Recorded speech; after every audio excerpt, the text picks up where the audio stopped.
بسم اللہ الرحمن الرحیم۔ آج کا میرا عنوان ہے مولانا اشرف علی تھانوی۔ دیوبندی ان کو حکیم الامت کا درجہ دیتے ہیں۔ یہ صاحب مولانا الیاس کاندھلوی جنہوں نے تبلیغی جماعت شروع کی ان کے دوست تھے، اور دونوں کا انتقال بھی تقریباً نزدیک ہوا، ایک کا 1944 میں، ایک کا 1943 میں۔ اور مولانا الیاس کہتے ہیں کہ تبلیغی جماعت کی تاسیس کا اصل مقصد مولانا اشرف علی کی تعلیمات کو عام کرنا اور ان کی روح کو ایصال ثواب کے لیے۔ تھانوی صاحب نے کئی کتابیں تصنیف کی ہیں، جیسے جو بہت مشہور کتاب ہے بہشتی زیور، ارواح ثلاثہ اور شریعت و طریقت۔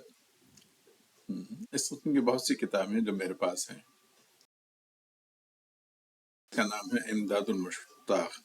اس کتاب میں مولانا تھانوی نے اپنے شیخ رشید احمد گنگوہی کی کتاب سے تذکرۃ الرشید سے چند قصے کہانیاں بیان کی ہیں، جو آپ کے سامنے بیان کرنے جا رہا ہوں۔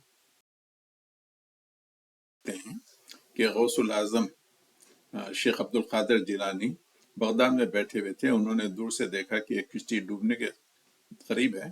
انہوں نے یہاں سے ریموٹ کنٹرول کیا، یعنی بغداد میں بیٹھ کے سمندر میں جو کشتی تھی اس کو ریموٹ کر دیا، اس کو کشتی کو ڈوبنے سے بچا لیا۔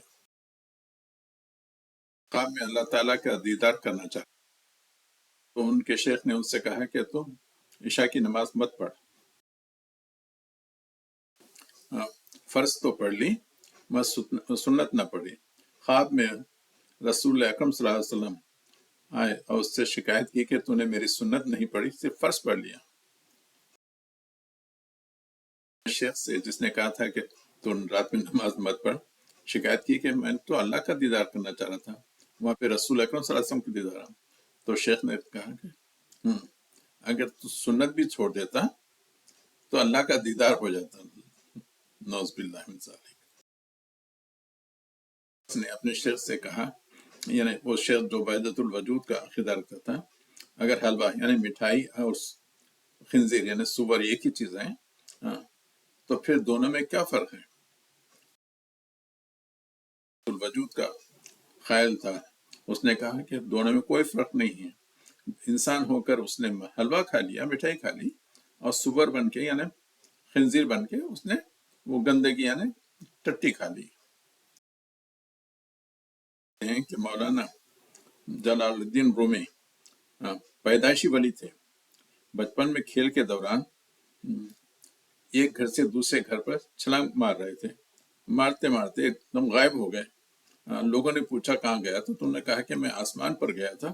پھر وہاں کی پوری چیزیں انہوں نے بیان کی کہ آسمان پہ انہوں نے کیا دیکھا۔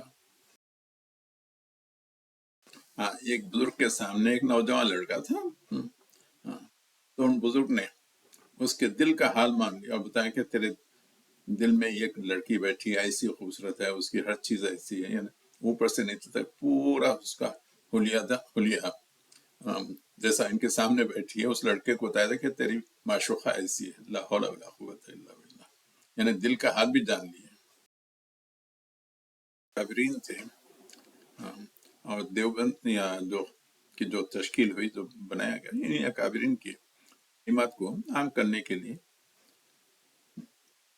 بنیاد رکھی گئی تھی۔